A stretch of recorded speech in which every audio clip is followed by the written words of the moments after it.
Il est 19h44. Voici Affaire à suivre sur Europe 1, retour sur l'un des sujets qui a fait l'actualité de ces derniers jours. En l'occurrence, la lutte contre la radicalisation dans l'islam.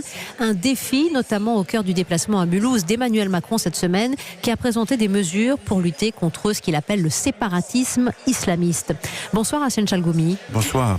Vous connaissez parfaitement ces sujets comme acteur, responsable religieux, associatif, président de l'association culturelle des musulmans de Drancy. Le président Macron n'est pas allé à Mulhouse par hasard. Il y a une importante communauté salafiste qui est établie là-bas. Qu'est-ce qui est le plus inquiétant pour vous qui connaissez aussi les dangers dans ces territoires? Je pense que le déplacement de président, il est très symbolique à Mulhouse. Il n'y a pas seulement le communautarisme, parce qu'il y a une partie aussi importante du turc. Là, on sait très bien dernièrement la politique d'Erdogan, la politique turque. Elle essaie de récupérer les communautés. Avec des activistes envoyés sur place. Absolument. Aussi, il y a une mosquée qui est financée par des fonds qataris, et ça c'est grave. Est-ce qu'il faut arrêter le financement par ces fonds et ces investissements étrangers, en plus d'arrêter le recrutement d'imams de l'étranger aussi, ces fameux imams détachés à Hassen Chalgoumi? Il y a deux points, l'idéologie et la finance. Quand le président de la République il a parlé des imams détachés, je le partage ça absolument, parce qu'on a besoin des imams attachés à la République, attachés à leurs valeurs, attachés à leur propre histoire. Dans l'objectif de reconquête républicaine mené par le gouvernement, il y a une quinzaine de territoires concernés par cette opération. 152 débits de boissons fermés, 15 lieux de culte fermés, 12 établissements culturels et sportifs fermés, 4 écoles également, qui étaient des terreaux, des valeurs extrémistes de l'islam, en particulier en région parisienne. Et vous connaissez aussi ces endroits.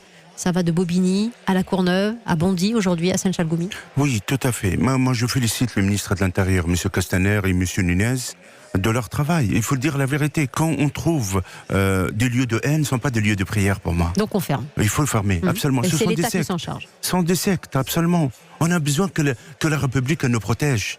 Je pense qu'il faut la fermeté. Donc ce gouvernement est courageux pour vous, Hassen Chalgoumi? Pour moi, oui. Pour moi, il y a un sens, il y a un bilan qui est très positif. Il faut donner les statuts pour les imams. Il faut libérer les imams. Il faut libérer l'islam de France. Libérer, ça veut dire quoi? Les libérer de l'influence étrangère. Libérer de cette guerre entre telle politique ou telle politique. Ça veut dire qu'il faut un lieu de formation très particulier? Absolument. Dédié aux imams français. Dédié à ces personnes, à ces sages. Ça n'existe pas aujourd'hui? À ces ministres du culte, pour le moment, non.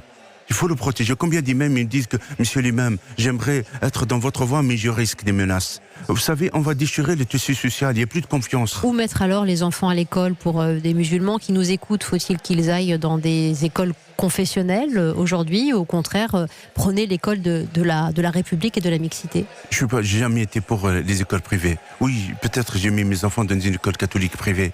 Mais c'était pas seulement parce que par rapport au catholicisme. Non, c'était parce que les meilleures écoles, elles étaient un des meilleures écoles. C'était pour casser le communautarisme, justement, qu'on aurait pu vous reprocher? Il y avait autant de diversité et une garantie de réussite. Parce que pour moi, l'ascenseur social, c'est l'école. Je suis contre ces écoles privées au nom de l'islam.